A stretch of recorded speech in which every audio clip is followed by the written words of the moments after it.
Purdue All-American Caleb Swanigan has died.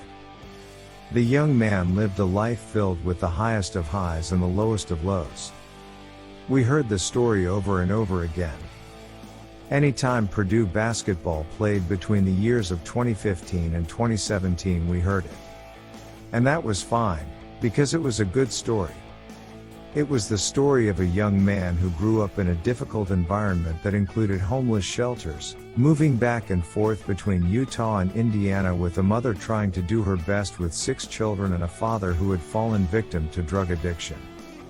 It was the story of a young man who loved dessert, cheesecake especially, who seemingly used food to comfort himself in these awful situations. Ultimately, he reached 360 pounds before he even set foot in high school. But then, something changed.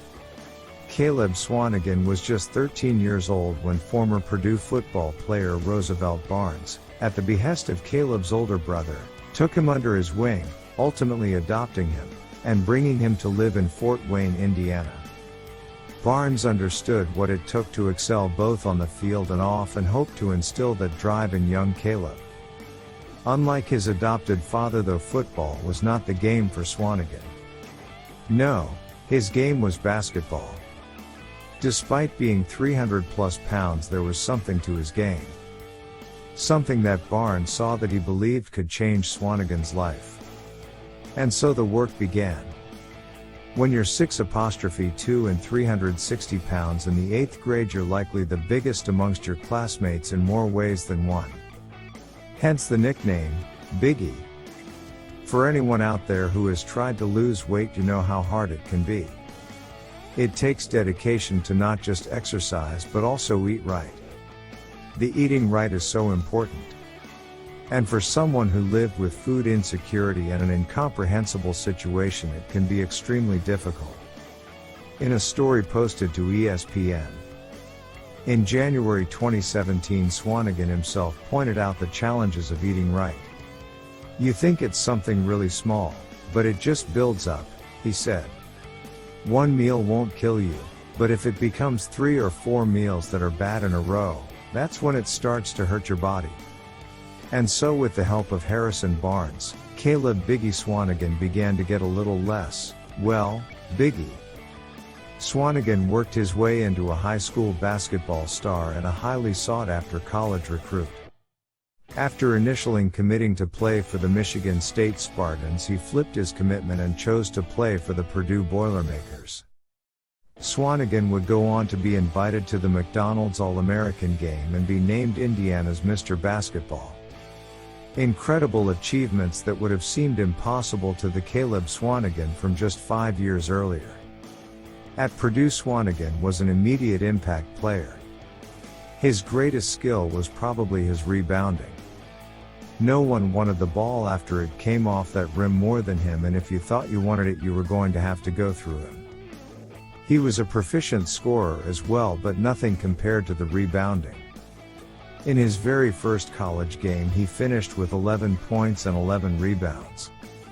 He would go on to have 46 IK4 QQ4 NZM 89 NIAF Wicknermerge 2 JFJK TWW3 VQs 2 BXH Siroj 96 G76 Bib 64 29 Hovi 1 Govfname DWCK. More rebounds 4 times during his sophomore season. That sophomore season was even more special if we look at it by itself. Forget those 46 IK4 QQ4 NZM 89 NIAF Wicknermerge 2 JFJK TWW3 VQs 2 BXH Siroj 96 G76 Bib 64 29 Hovi 1 Govfname DWCK. You realize he had 29 double-digit rebound games that season out of just 35 games. That's 6 times over an entire season that he didn't have double-digit rebounds. It's unlike anything I'd ever seen or am likely to see again. He had a nose for the ball that was unparalleled. Rebounding at the collegiate level is all about effort. And for a guy who changed his entire body and his entire life, effort was never in short supply. Following this incredible season for Swanigan, he was named a consensus All-American, becoming the first Purdue player to do so in 6 seasons. The Purdue Sports release on this achievement spells out just how incredible this sophomore season was.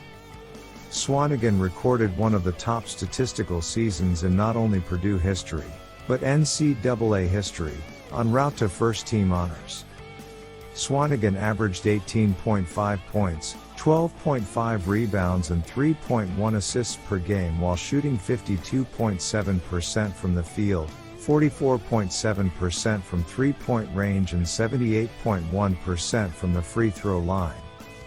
He is the only major college player, and one of 2 players total, to record 600 points, 400 rebounds and 100 assists in a season. Towson's Gerald Benaiman in 2013-14. He joins legendary Tim Duncan of Wake Forest, 1996-97 season, as the only players in the last 25 years to average at least 18.5 points, 12.5 rebounds and 3.0 assists in a season. Swanigan is the only player in the last 31 years, since the 1985-86 season, with at least 640 points, 430 rebounds and 100 assists. His 28 double-doubles are the most for a player in Big Ten history and 13th most for a player in NCAA history, leading the country in that category. He set Purdue's single-season rebounds record by almost 100 rebounds, 46 IK4 QQ4 NZM 89 NIAF Wicknermerge 2 JFJK TWW3 VQs 2 BXH Cyroj 96 G76 5 64 29 Hoviebkal 1 Gofname DW in Purdue history. Following this season, he did the smart thing and declared for the NBA draft. He was selected in the first round, 26th overall, by the Portland Trail Blazers. He had done the unthinkable. The young man, who weighed in at nearly 46 IK4 QQ4 NZM 89 NIAF Wicknermerge 2 JFJK TWW3 VQs 2 BXH Cyroj 96 G76 5 64 29 Hoviebkal 1 Gofname DW Fairy Tale. It's something that you almost wouldn't believe if you hadn't seen it happen with your own eyes. Something that truly seemed too good to be true. I suppose now we know that in a way it was. You and I weren't there when it happened. We don't know what led Caleb Swanigan down the dark path that he had seemingly escaped from. I won't try to speculate, but instead will only say that the COVID-19 pandemic caused a lot of problems for a lot of people.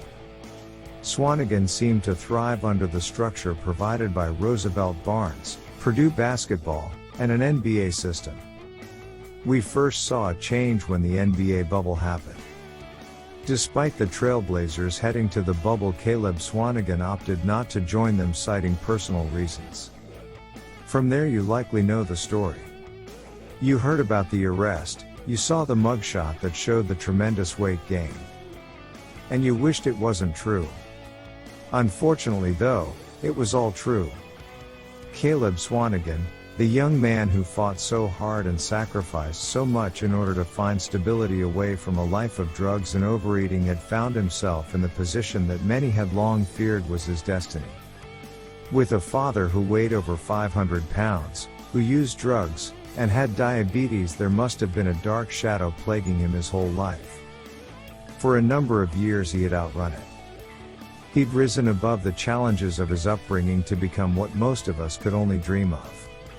He was an NBA player, he was an All-American, he had his jersey retired at a major university. Sadly, it wasn't enough. Addiction has been the scourge of this country for many years. It's taken many lives far too young with no end in sight. Invariably when these things happen, questions come up about why someone would do this to themselves. What hurt were they trying to forget? What pain were they trying to numb? It's apparent that in Caleb Swanigan's life there was much to try and forget, much pain to numb, and a family history to try and outrun. History has shown us that even the fastest runners lose a step, and even the best amongst us can struggle. For Caleb Swanigan, the race is over. News broke early this morning that he had passed away at age 25.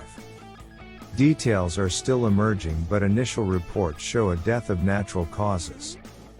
It's tragic, no matter the cause.